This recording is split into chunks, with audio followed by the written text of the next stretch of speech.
उससे पहले कौशिकी को बुला दिया गया। मोर और लेस तो कौशिकी ने सब कुछ कवर अप कर लिया है, कुछ बचा नहीं है। कहाँ से कॉन्स्टिट्यूशन बनने की सोच आई से लेके कॉन्स्टिट्यूशन जब मूर्ति रूप ले लिया, वहाँ तक की सारी बातों को कौशिकी ने बहुत ही बेहतरीन तरीके से, बहुत ब्यूटीफुली, बहुत अच्छे तरीके से सबके सामने रखा। जिसने भी सुना होगा शायद केवल सुनने मात्र से उसको बहुत कुछ समझ आ गया होगा। पर कुछ चीज़ें हैं, कौशिकी ने कहा कि कॉन्स्टिट्यूशन बन गया, जबकि जब हम लोग पढ़ते थे, मैं लॉ कॉलेज में था, तो एक चीज़ मेरे प्रोफेसर थे, कहते थे कॉन्स्टिट्यूशन एक ऑर्गेनिक बुक है। ऑर्गेनिक है, ऑर्गेनिक मतलब जैसे हम बढ़ रहे हैं कॉन्स्टिट्यूशन भी बढ़ रहा है हमारे साथ साथ। जो संविधान BN राव साहब ने 224 आर्टिकल्स के साथ शुरू किया था, फर्स्ट ड्राफ्ट के बारे में जो बताया आपको, 1950 आते आते सारे करीब 165 दिन के डिस्कशंस, 22 अमेंडमेंट के बाद 1950 में 395 आर्टिकल्स थे। आज 75वां साल है, 106 अमेंडमेंट हो चुके हैं, 470 आर्टिकल्स हैं।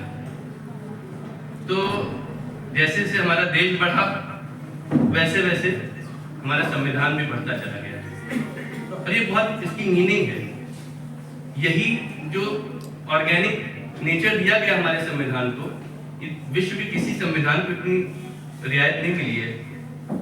सबसे विकसित देश को भी देखिएगा, आप US चले जाइए या किसी भी देश में चले जाइए, वहाँ पे अमेंडमेंट करना एक बहुत बड़ी चीज़ है।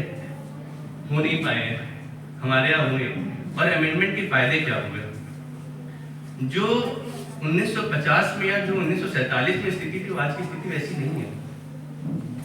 और यही लाभ मिला अमेंडमेंट की जो प्रोविजंस है उसकी वजह से, कि हम जैसे जैसे स्थितियां परिवर्तित होती गई, हमारी जरूरतें बदलती गई, हमारे संविधान में परिवर्तन आते गए।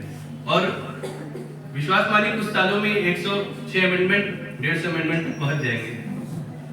चीजें जैसे प्रधानमंत्री मोदी जी ने कहा था अभी कुछ साल पहले कि अंग्रेजों के जमाने में आए हुए कानूनों की अब हमें जरूरत नहीं है, उनको रिपील किया उन्होंने, नए कानून आ रहे, पूरी IPC बदल गई, CRPC बदल गई, भारतीय न्याय संहिता बन गई। उसका कारण, मेन कारण यही दिया गया कि हमारी जरूरतें बदल चुकी हैं।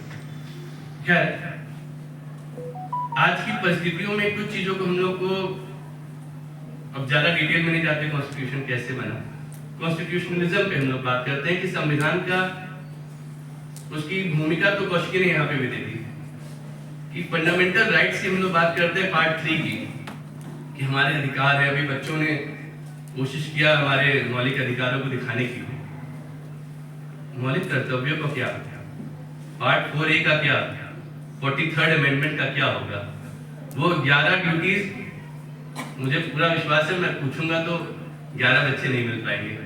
किसको पता है फंडामेंटल ड्यूटीज के बारे में? सन्नाटा, एक बच्चे, मैं तो 11 सोच रहा था। 11 ड्यूटीज है क्या? बिना कर्तव्यों के अधिकारों की सोच भी गलत है। जब तक हम अपने कर्तव्यों की बात नहीं समझेंगे, और ये हमारी शिक्षा प्रणाली की गलती है, ये हमारे सोशल मीडिया की गलती है, ये हमारी मेन स्ट्रीम मीडिया की गलती है कि हम राइट्स के तो बहुत सारे आपको ऑर्गेनाइजेशन मिल जाएंगे जो फंडामेंटल राइट का झंडा लेके घूमता रहेगा।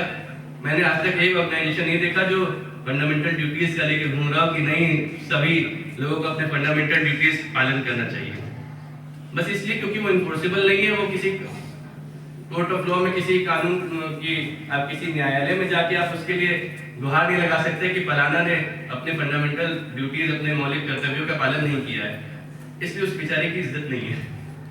पर मेरा मानना है कि सबसे अगर कोई इम्पोर्टेंट पार्ट है पूरे संविधान में, वो आर्टिकल आपके जो ये फंडामेंटल ड्यूटीज हैं पार्ट 4 में जो लिखे थे। तो मैं आग्रह करूंगा आपके विद्यालय से भी कि फंडामेंटल ड्यूटीज के बारे में भी पढ़ाया जाए और अच्छे से पढ़ाया जाए।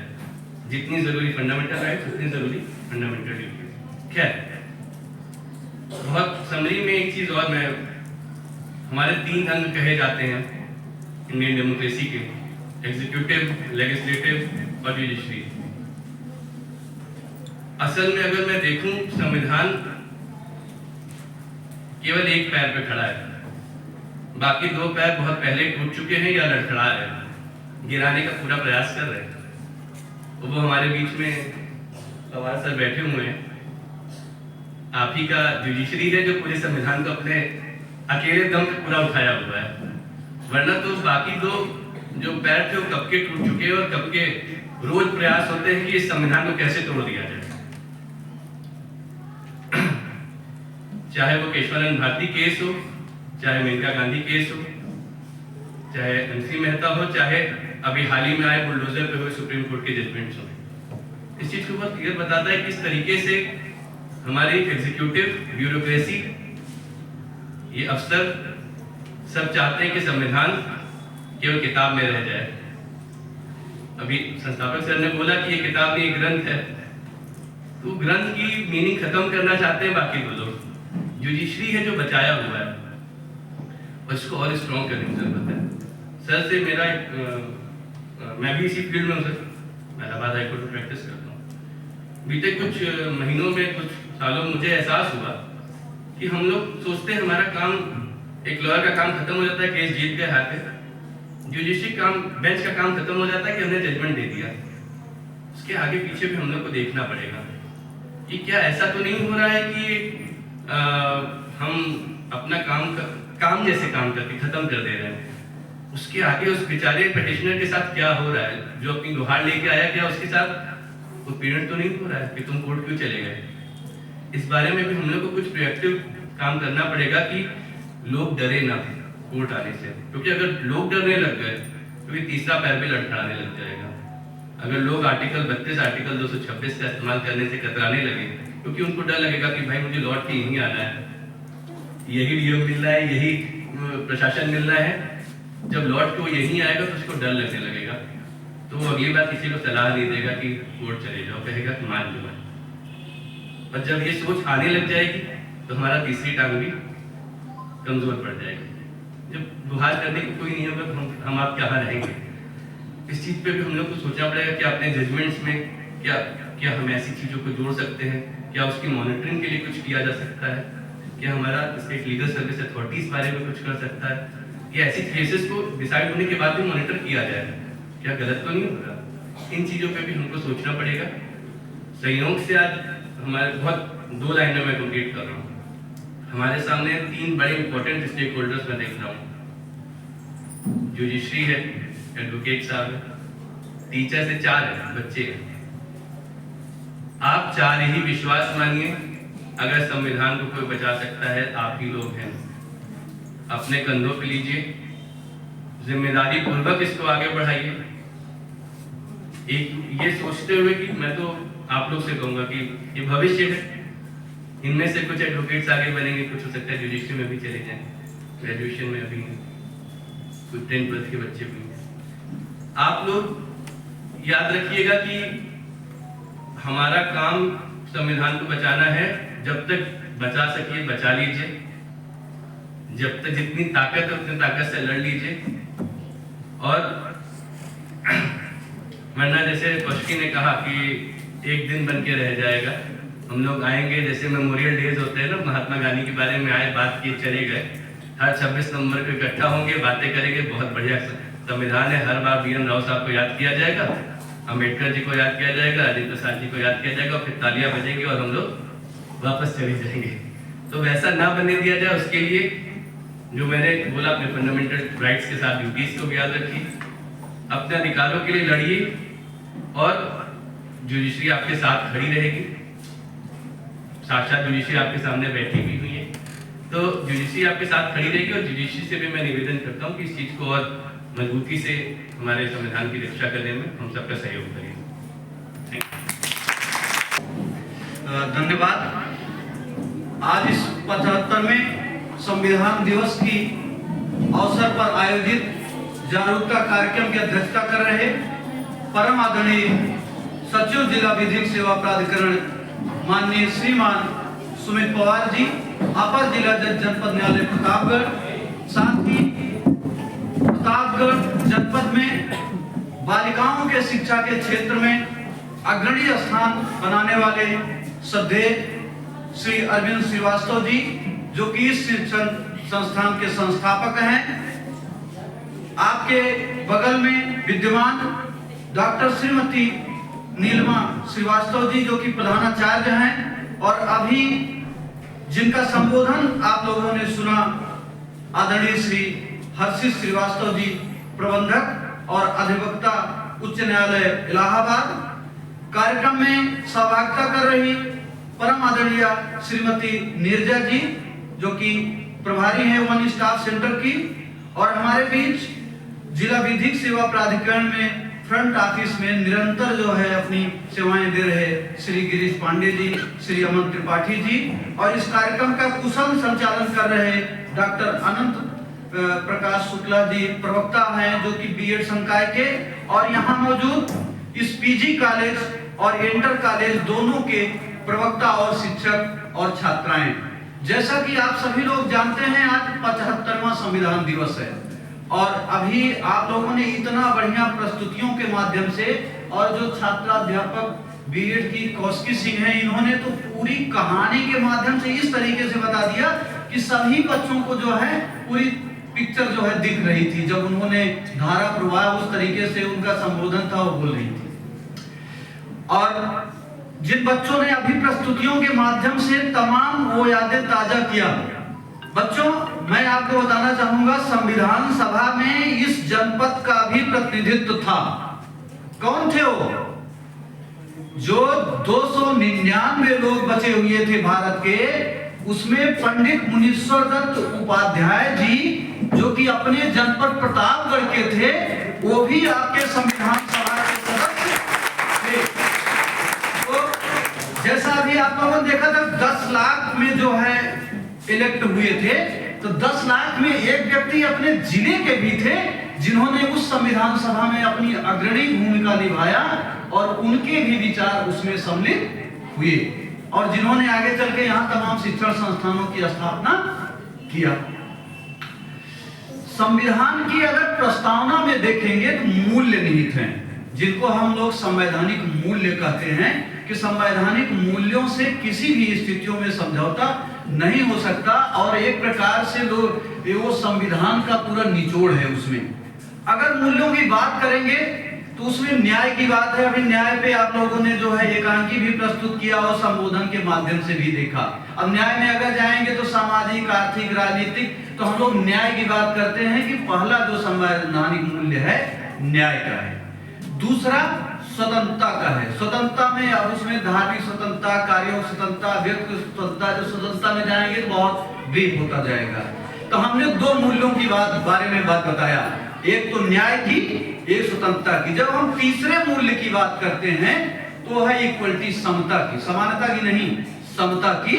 और जो चौथा मूल्य उसमें संविधान प्रस्तावना में निहित है, बंधुता की, कि कैसे एक दूसरे के बीच फ्रेंडलिटी रहे, कैसे उनके बीच बंधुता कायम रहे।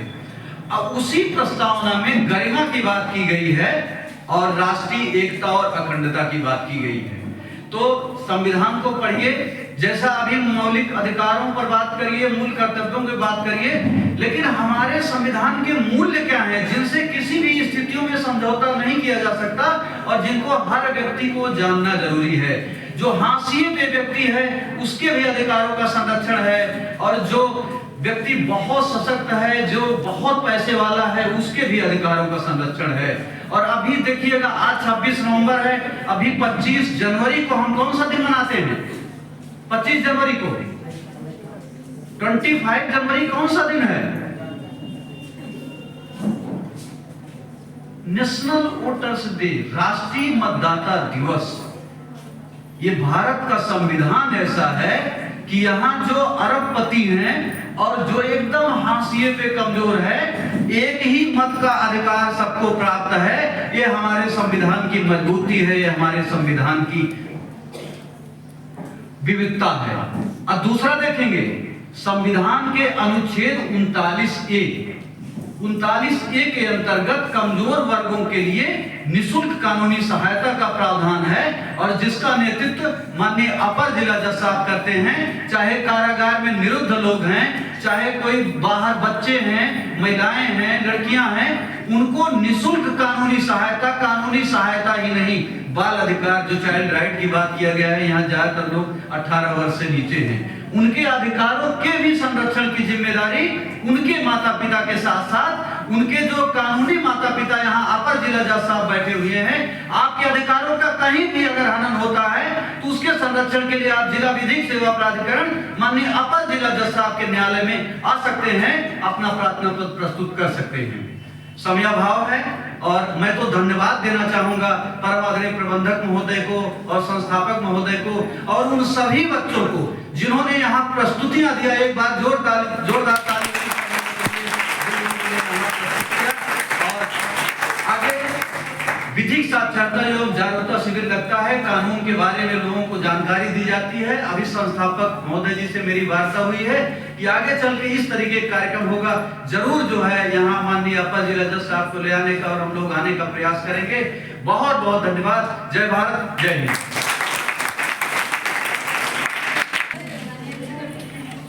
धन्यवाद संचालक महोदय। साकेत महाविद्यालय में आज जो ये संविधान दिवस के अवसर पर कार्यक्रम आयोजित किया गया है, इसके लिए मैं समस्त कॉलेज प्रबंधक को और हमारे पीएलपीज को अपने हृदय गहराइयों से धन्यवाद करता हूँ। मेरे साथ यहाँ पर उपस्थित आज हमारे कॉलेज के संस्थापक श्री अरविंद श्रीवास्तव जी, कॉलेज की प्रधानाचार्य जी डॉक्टर श्रीमती नीलिमा श्रीवास्तव जी, हमारे बीच में उपस्थित अधिवक्ता महोदय इलाहाबाद उच्च न्यायालय और प्रबंधक भी हैं हर्षित Srivastava ji, one stop centre से आई हुई श्रीमती निर्जा जी, हमारे पीएलबी गिरीश पांडे जी, अमन त्रिपाठी जी और बहुत अच्छा संचालन कर रहे डॉक्टर अनंत प्रकाश शुक्ला जी और आप सभी यहाँ उपस्थित सभी छात्राएं और कॉलेज का समस्त स्टाफ। जैसा कि मेरे से पहले जो वक्ता आए हैं उन्होंने आज के इस विषय पर बहुत अच्छे से, बहुत सुंदर तरीके से प्रकाश डाला और मैं सभी की एक एक बातें बहुत ध्यान से सुन भी रहा था।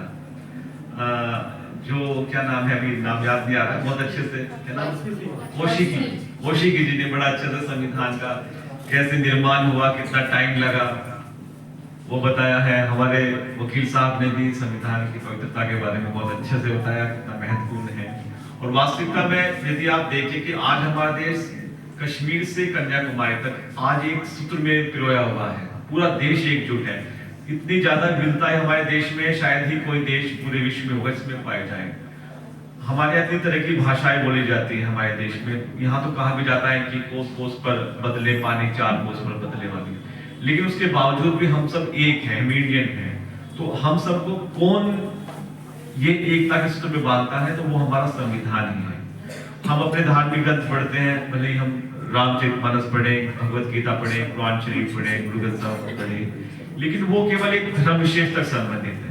लेकिन हमारा संविधान हम 140 करोड़ जो इस देश के, बल्कि मैं कहूँगा 140 करोड़ से शायद ज्यादा हो चुके हैं, हम सबकी एक आत्मा है।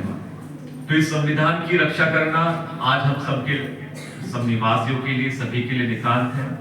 जैसा कि वकील साहब ने बताया भी, आप सुन भी रहे होंगे कि संविधान का रक्षक कौन है। संविधान की रक्षक न्यायपालिका है, बिल्कुल इस बात में कोई संदेह नहीं है।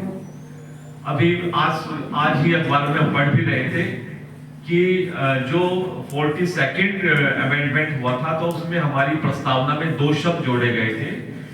एक था सेक्युलर और दूसरा था आपका समाजवाद, 2 शब्द जोड़े गए थे। तो इनके संबंध में रिट याचिका भी योजित की गई थी, जिसको कल सुप्रीम कोर्ट ने ऑनरेबल चीफ जस्टिस साहब ने खारिज कर दिया है। और उन्होंने यही कहा है इसमें कि जो ये 2 शब्द जोड़े गए हैं वो हमारे जो संविधान की मूल आत्मा है उससे मतलब कॉन्ट्रैक्ट नहीं है, वो उसी को ही रिप्रेजेंट करते हैं।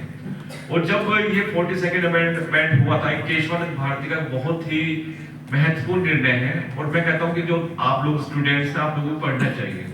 भले ही कल आप लॉ फील्ड में जाए, दूसरे में भी जाए, लेकिन संविधान की जानकारी तो हर इस देश के हर नागरिक होना चाहिए। ऐसा नहीं कि केवल अधिवक्ताओं तक या जजेस या टीचर्स तक ही रहे, हर व्यक्ति को संविधान की जानकारी होनी चाहिए। तो हमारा जो केशवानंद भारती का केस था, उस केस में सुप्रीम कोर्ट ने यही कहा था कि आप अमेंडमेंट कीजिए, लेकिन जो संविधान की मूल आत्मा है, मूल ढांचा है, वो कभी नहीं बदलनी चाहिए। हमारा संविधान वास्तविकता में बहुत सुंदर है, जैसा कौशिक जी ने बताया, वकील साहब ने बताया, और सबसे पहले हमारे संस्थापक महोदय ने अपने संबोधन में बताया था कि विश्व का सबसे बड़ा संविधान है।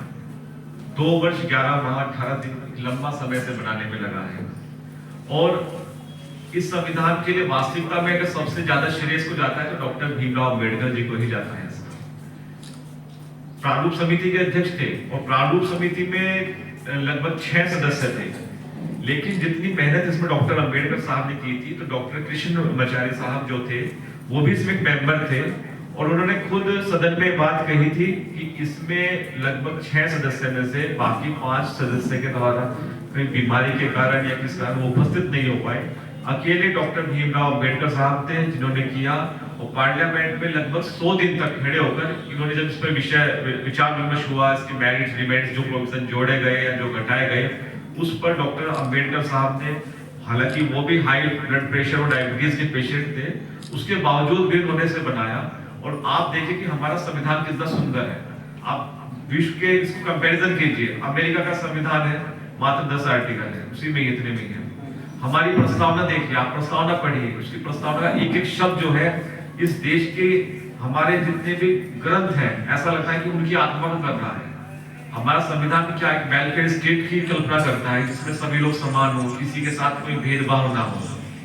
हमारे यहाँ जो पहले बुराई चलती आ रही थी उनको खत्म कर रहे हैं। हमारे यहाँ किसी पिछड़ेपन पर महिलाओं के लिए विशेष प्रावधान किए गए हैं, बालिकाओं की रक्षा के लिए किए गए हैं। जो पिछड़े हमारे मतलब कुछ एक ऐसा भाग था कि जो लोग उस दौरान में 200 साल हम लोग ब्रिटिशर्स के गुलाम रहे हैं, जो शिक्षा से दूर रहे, जो लोग दब चुके थे, उनको उठाने के लिए प्रावधान किए गए। अल्पसंख्यक माइनॉरिटीज हमारे यहाँ जो थे उनके लिए इसमें प्रोविजंस किए गए। आप देखिए इसमें आपको अभी जैसे मैं देख रहा था, बच्चों ने बड़े अच्छे तरह से यहाँ पर जो हमारे संविधान की बेसिक फीचर्स हैं उसको बड़े अच्छे से, जैसे राइट टू रिलीजन है आपका, ठीक है, आपका राइट टू अपॉर्चुनिटी है, जो प्रीएम्बल में भी दिखा है, इक्वल स्टेटस एंड अपॉर्चुनिटी की बात कही गई है, उसको बड़े अच्छे तरह से बच्चे दिखा भी रहे थे, मैं देख रहा था। और तो उसके लिए अब वो जो अधिकार है, अगर मान लीजिए अधिकार तो हमें दे दिए संविधान ने, लेकिन उसे लागू करने का कोई सिस्टम ना हो तो वो बेकार है। लेकिन हमारे संविधान में आर्टिकल 32 और आर्टिकल 226 दोनों में सुप्रीम कोर्ट 32 और हाई कोर्ट को 226 में रिट पावर्स दी गई है। और समय समय पर इतने अच्छे जजमेंट्स आए हैं हमारे यहाँ पर, जहाँ पे नागरिकों के अधिकार हैं, इतने सारे जजमेंट्स हैं कि हमें बताऊं शायद शाम हो जाएगी। लेकिन आप देखिए, आपके जीवन का कोई भी ऐसा मतलब जन्म से लेकर मृत्यु तक ऐसा कोई पक्ष नहीं है जो संविधान से संबंधित ना हो। आपके साथ भेदभाव हो रहा है, उसको प्रोहिबिटेड किया गया है। आप गर्ल्स हैं, आपके लिए रिजर्वेशन दिया जा रहा है, वो आर्टिकल 15 से आपको मिल रहा है। आर्टिकल 14 समानता की बात करता है, लेकिन 15 जो है वो महिला और बच्चों के लिए विशेष अधिकार देता है। नौकरियों में आपके साथ किसी प्रकार का भेदभाव, आप कोई स्टेट का है दूसरे स्टेट में जाकर नौकरी कर रहा है, मना नहीं कर सकते। हालांकि बीच में प्रोविजो भी लगाए गए हैं। आपका आर्टिकल 19 है, फ्रीडम देता है, और आर्टिकल 21 तो मैं कहता हूँ संविधान की बिल्कुल आत्मा है। जस्टिस पतंजलि जो थे वो उन्होंने कहा था कि मतलब 21 है, आर्टिकल 21 है, इसके बारे में तो ये कहा था कि ये इसलिए प्रदत्त किया गया है मनुष्य को क्योंकि वो मनुष्य है, ये ईश्वर प्रदत्त अधिकार है, आप इनको छीन ही नहीं सकते। इससे पहले हमारा जो संविधान आने से पहले जेलों में बहुत बुरी हालत होती थी। हम एज ए सेक्रेटरी डीएलएस से हम लगभग हर हफ्ते जेल के इंस्पेक्शन के लिए जाते हैं, आज भी जाएंगे, अभी भी प्रोग्राम है वहां पर। तो जेलों में जो बंद होते हैं आदमी, क्या वो मानव नहीं होते? वो भी मानव है, उनके भी ह्यूमन राइट्स ऐसे राइट्स हैं कि वो ह्यूमन है, आप उनसे अलग नहीं कर सकते। आप देखिए जब हमारा देश आजाद नहीं हुआ था और जो हमारे फ्रीडम फाइटर्स थे वो लोग जेल में रहा करते, कितनी यातनाएं उनके ऊपर होती थी, उनको जेल में बेड़िया बना के रखते थे, उनको खा नहीं सकते थे पीठ। आज ऐसा नहीं है, आज जो लोग जेल में हैं उनके साथ भी मानवतापूर्ण अधिकार वो व्यवहार किया जाता है। तो ये सब चीजें हैं। और दूसरा, जैसे आप हमारा देख रहे हैं जिला विधिक सेवा प्राधिकरण, आज हम जिस पोस्ट पर हैं और जहां आपको एड्रेस कर रहे हैं यहाँ पर, ये भी कॉन्स्टिट्यूशन के द्वारा ही बनाई गई है। कैसे बनाई गई है कि आप देखते हैं कि कानून बहुत सारे हैं, ठीक है, और हमारे देश की अधिकांश जनसंख्या क्या है, निर्धन है, अशिक्षित है। तो वो अगर गरीबी के कारण या अशिक्षा के कारण अगर नहीं जा सकती कोर्ट में, तो कानून बनाने क्या फायदा हुआ। हमारा कॉन्स्टिट्यूशन जो है उसका आर्टिकल 39A है जो फ्री लीगल एड के बारे में व्यवस्था करता है, लेकिन वो फ्री लीगल एड के बारे में कोई प्रावधान था ही नहीं।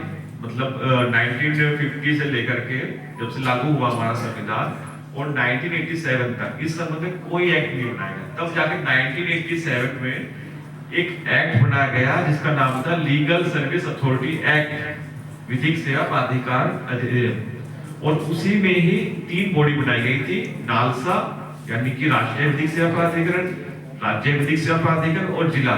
तो हम वही जो जिला विधिक सेवा प्राधिकरण है, हम उसके सेक्रेटरी हैं, हमारे जो जनपद न्यायाधीश होते हैं उसके जिला जज होते हैं।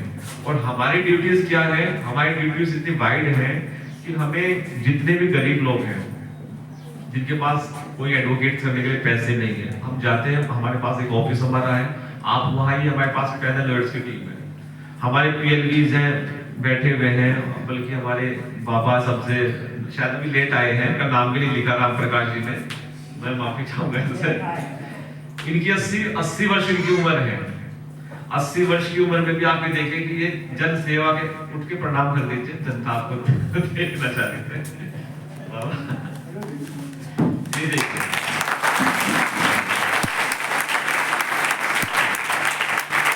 हमारे पीएलवीज है, हमारे पीएलवीज बीच में जाते हैं। अभी भी हम और को फाइट करने वाले हैं पीएलवीज, वेतन भी होता है पीएलवीज का। और पीएलवीज क्या है कि हम तो नहीं जा सकते ना लोगों के पास में, कहाँ प्रॉब्लम है, किसके साथ क्या हो रहा है। हमारे पीएलवीज बहुत इजीली जनता से कनेक्टेड रहते हैं, तो वो हमें बता देते हैं, आप लोगों से मिलवाते हैं। अभी हम लोग क्या है कि जैसे अभी हमने परसों एक लड़का है, उसकी कुंडा के पास में गंगा नदी में वहां डूब के मृत्यु हो गई थी 3 साल पहले, तो उसके 2 बच्चों को स्पॉन्सरशिप स्कीम के अंतर्गत उनका आवेदन कराया गया है। महेंद्र बाबू है या नहीं यहाँ पर? जी सर, कहाँ है महेंद्र बाबू? इनके द्वारा कराया गया।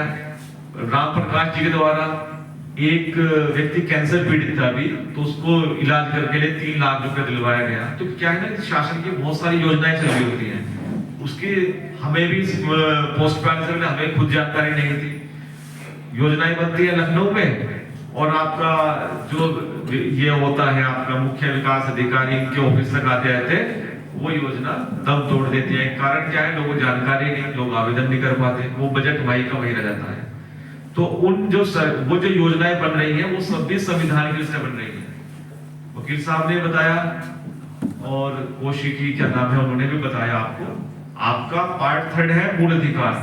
मूल अधिकार आप पढ़िए, कोई भी आपको लगता है कि मेरे मूल अधिकारों का कहीं भी हनन हो रहा है, आप डायरेक्ट हमारे इसमें भी आ सकते हैं, जिला विधिक सेवा प्राधिकरण में। उसके लिए आपको हाई कोर्ट सुप्रीम कोर्ट जाने की जरूरत नहीं है, हमारा खुद ऑफिस में सक्षम है अगर किसी के साथ कहीं हनन हो रहा है। यानी कि आर्टिकल आप इसमें 14 से लेकर 35 तक लगभग मूल अधिकार आपके हैं। आपको हर एक अधिकार दिया गया है। आपके पास अधिवक्ता नहीं है पैरवी के लिए, आपके स्कूल के बच्चों की किसी फीस नहीं जा पा रही, कोई आपको आपका धर्म की उपासना से रोकना हो, कहीं आने जाने से रोकना हो, सब चीजों के लिए व्यवस्था है। उसके अलग आपके बाद में जो डायरेक्टिव प्रिंसिपल्स आते हैं, डायरेक्टिव प्रिंसिपल्स होते हैं वो मतलब स्टेट पर वो बाउंड नहीं है, एनफोर्सेबल नहीं है, वो कोर्ट के द्वारा नहीं किया जा सकते, लेकिन वो राज्य को जब अपनी कोई नीति बनाते हैं तो उन्हें फॉलो करना पड़ता है, क्योंकि वेलफेयर स्टेट बनाना है। आप देखिए जैसे कि जो महिलाएं काम करती हैं, पहले कोई छुट्टी भी दी जाती थी, अब आजकल तो जो है आपको मैटरनिटी लीव मिलती है, चाइल्ड केयर लीव मिलती है, तो सब आर्टिकल 41 से लेकर 43 तक जो दिया गया है महिलाओं को, उसके तहत दिया जाना है। बच्चों की जो कंडीशंस हैं वो थोड़ी एक और बच्चों से अलग होती हैं, इसके लिए उन्हें भी एक विशेष प्रावधान बनाए जा रहे हैं।